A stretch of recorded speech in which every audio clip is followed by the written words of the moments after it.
சிம்சோன் அவரும் உடன்படிக்கை மீறினார். ஆனால் அவர் நசேர விரதம் உள்ளவர், அதாவது தேவனுக்காக பிரித்தெடுக்கப்பட்டவர்.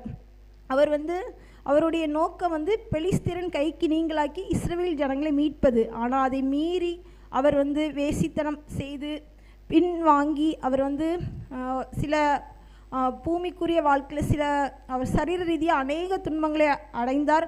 ஆனாலும் மறுபடியும் தேவனிடம் அவர் ஜெபித்தார், இனியும் ஒரு விசை ஆண்டவரே எனக்கு உதவி செய்யுங்க, மன்னிங்கன்னு. அதாவது அவருடைய உடன்படிக்கையை புதுப்பித்தார். அப்பொழுது தேவன் இறங்கினார். அவர் என்ன நோக்கத்திற்காக அழைக்கப்பட்டாரோ அந்த நோக்கம் நிறைவேறியது, தேவனுடைய ராஜ்யத்தில் சேர்ந்தார். நம்ம நினைக்கலாம், சிம்சோன் எப்படி தேவனுடைய ராஜ்யத்தில் சேர்ந்தார் அப்படின்னு. எபிரேயர் 11:32-33 எடுத்து வாசிச்சிங்கன்னா, சிம்சோன் விசுவாச வீரர் பட்டியலில் வந்திருப்பார். அதாவது ராஜ்யத்தை ஜெயித்தார்கள் அப்படின்னு இருக்கும். அவர் தேவனுடைய ராஜ்யத்தை போய் சேர்ந்தார்.